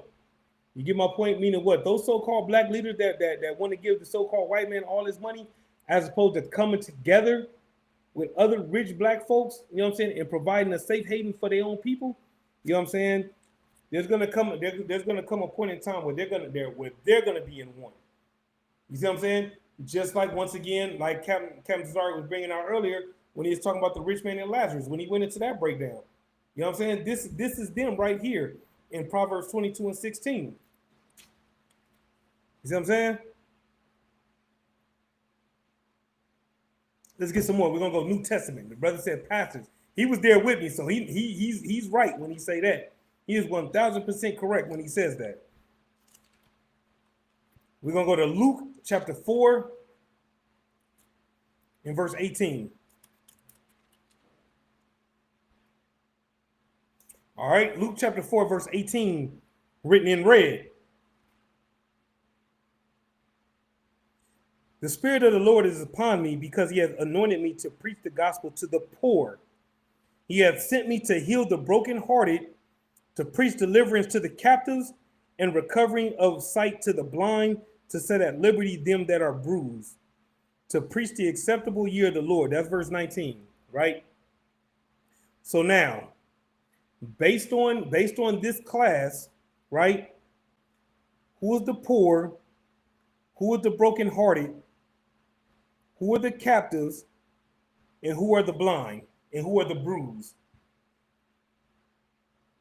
I know our rock got this one. He's been answering it all night.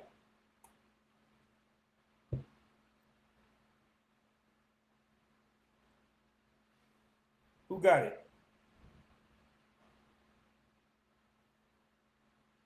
Who's the poor? Who's the brokenhearted? Who's the captives? Who are the blind? And who are those that are bruised?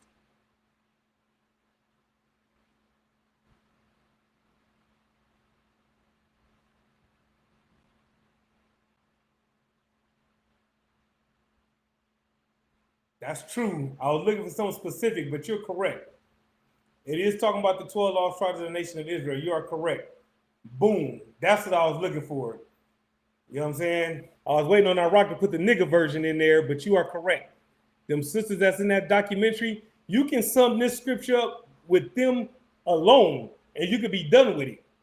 You see what I'm saying? Because they are poor. They might not be poor financially anymore, but they're definitely poor spiritually. You see what I'm saying? They're brokenhearted because mentally they felt like they had to go get a BBL to get some money. You know what I'm saying? They didn't think that they were pretty enough, so they had to go get a BBL. That's being brokenhearted. That's having some damage up here. You get what I'm saying? Captives because the fact that they believe that they have to go shake their ass or be half naked in the video to make some money.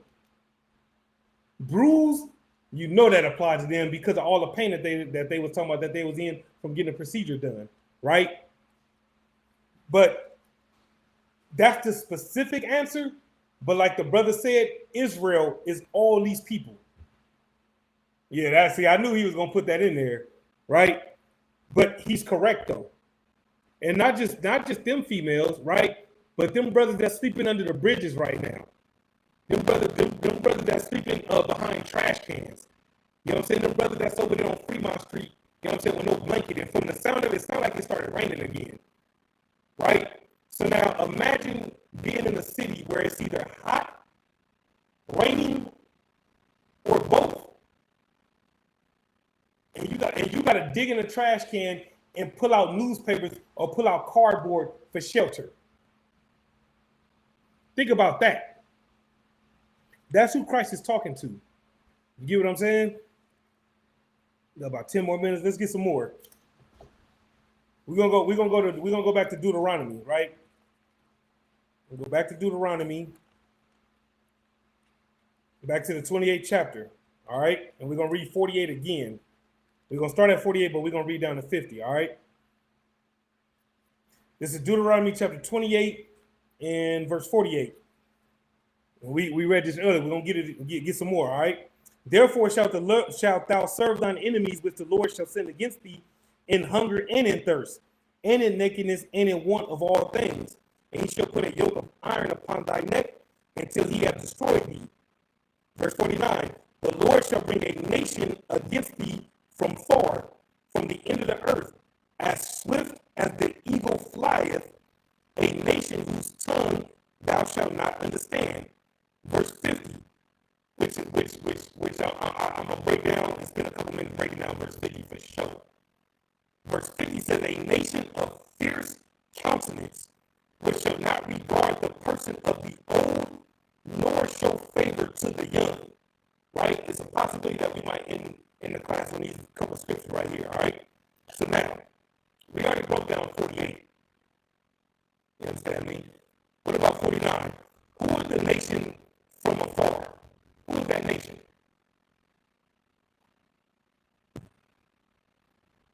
Who got it? Who's the nation from afar?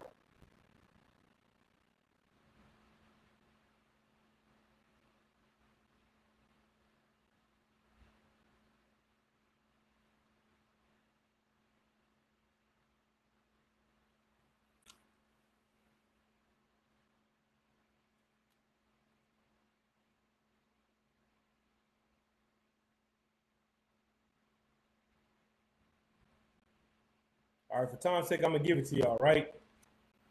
The clue was in the part where it says, from the end of the earth, as swift as the eagle flieth, a nation whose tongue thou shalt not understand.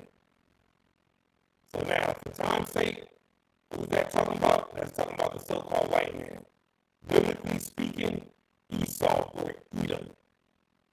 That's who the scripture is talking about, right? That's the nation from afar. And you should, and the clue should have been as swift as the eagle. Because what is the poster? I want to say poster child because it's not a human. But what does the United States lean on real heavy? That eagle. That eagle is everywhere. You understand me? That eagle is everywhere you look. When it comes to America, you're going to see that goddamn eagle. Right? Verse 50.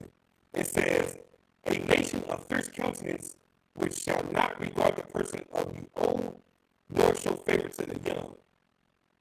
Right? But it's like, I'm guessing the answer is coming in at a delay, but you're correct. The answer is Edom. Right? So now, why is verse 50 so heavy? It says, a nation of fierce countenance which shall not regard the person of the old, nor show favor to the young.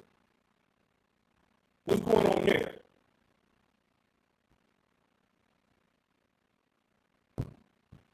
I'll give you an example. The not show favor to the young is, and I'm not giving the youth a pass for committing a crime, but not showing regard is, you commit a crime as a minor, they lock you up as a minor, and they keep making you go to court, wait till you become an adult, so then that way they can try you as an adult. So instead of you going to juvenile hall and doing time with catch your own age, they're going to wait till you turn 18 because in their eyes you're an adult, and they're going to see you in prison with them grown ass men who've been walking the yard for the last 10, 15, maybe even 20 years. I was in the yard with a cat that had been down 27 years. 27. And at that time, he had been in prison longer than I had been alive. Think about that for a second. And you're going to send some of these little young 18-year-old to prison with a man that's been down longer than that cat's been alive? That's a nation of people that has no regard, right? Now, how do you break down not having no regard for the person of old? Somebody give me an example of that. What's an example of not regarding the person of old?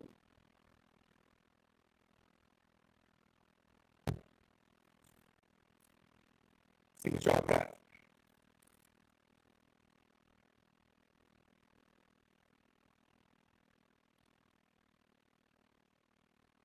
Because I'm gonna tell you right now, not regarding a person of old is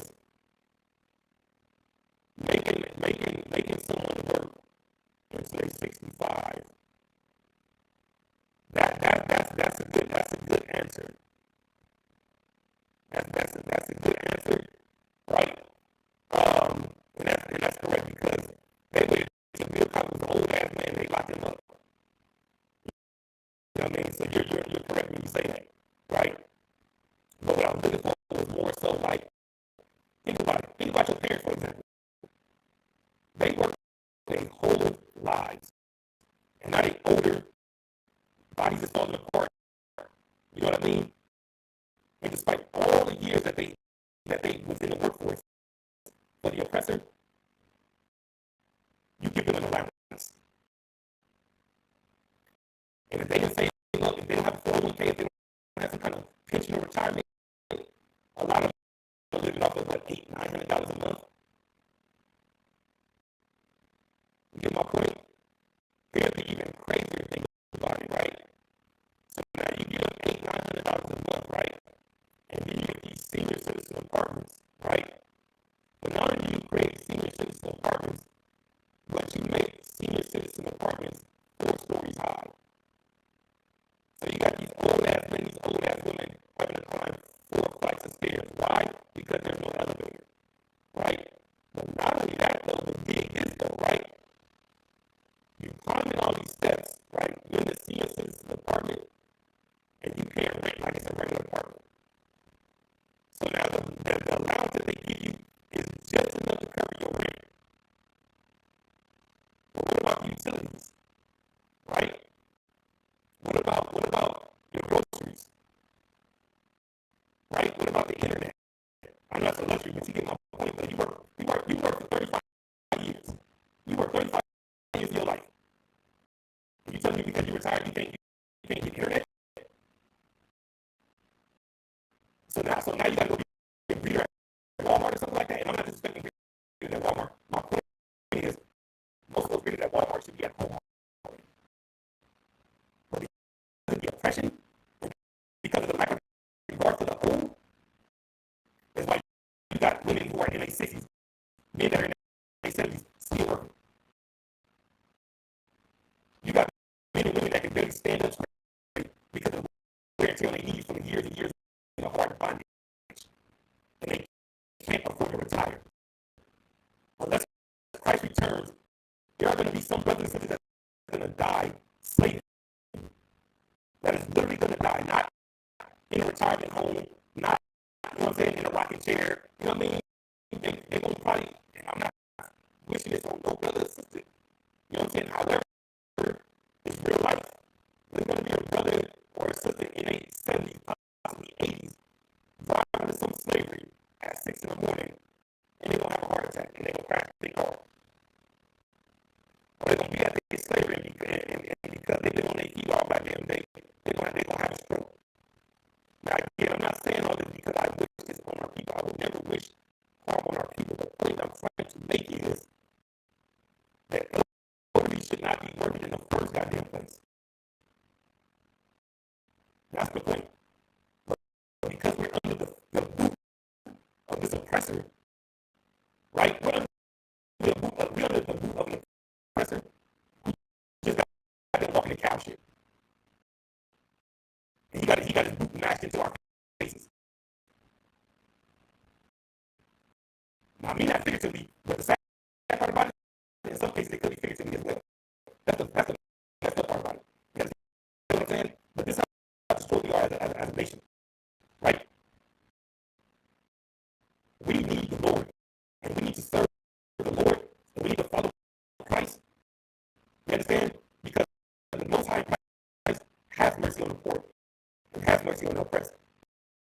Meanwhile, we just read in the scriptures that the oppressor has no regard and has no remorse for the oppressed, has no remorse for the poor, has no regard for the old, nor for the young. When you turn 18, you're old enough to sign up to join the military, but you're not old enough to get a job in certain cases.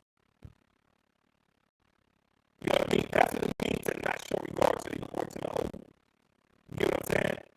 We got these old people in these fixed incomes, and instead of you adjusting their rent to their income, you leave it the same. If that's not oppressing the poor, I don't know what is, right? But I'm going to sum all this up by saying this. There is a way out of this oppression. There is a way from up under the oppressor's boot. There is a way. And the Christian church does not want to hear it. That's why that cat that we was talking to at the church the other day, that cat told me, and I'm not prepared, and he can verify this. You know what I'm saying? He can validate this. This cat said, no matter how many scriptures I pull out of the Bible, no matter how white I am, he's not a rude. And that attitude right there, and that mentality right there, is exactly why we're under the cow shit of the so-called white man. You get my point? The only way to free ourselves from this oppression, the only way to free ourselves from this captivity, you understand, is fleeing the white man, fleeing the Christian church, fleeing the rules of Maz, you know what I'm saying, and coming back to the Most High and giving these law festival commandments. You understand? And with that, the letter is like the universal practical knowledge of the one was home to the fifth of New York, and the commander general Yohana. You understand? It's been ISUPK Las Vegas scripture to break down a class. You understand? Every 2 days that they have classes in the Las Vegas area. You know what I mean? They're really letting us listen up in the Las Vegas area to the class. And you know, council breakdown, whatever the case may be. You know what I'm saying? You can find us on Facebook, ISUPK Las Vegas. You can find us on YouTube, ISUPK Nevada. You can find us on TikTok. You know what I'm saying? ISUPK Las Vegas. You know what I mean? If you go on ISUPK Las Vegas on Facebook, you know what I'm saying? The number is listed. If you don't see the number, it's 310-346-8206. Whoever answer that number. You know what I'm saying? Get you right. It's been a notifying price. You understand me? With that, you know what I'm saying? A lot of y'all for technical issues. You know what I'm saying? Those are better get worked out and everything. You know what I'm saying? Wife, brother, Shalom. Y'all watching my circle of love to the brothers. Shalom. Y'all watching my love. Y'all watching the sisters. So Lord allow us to go this week. Shalom.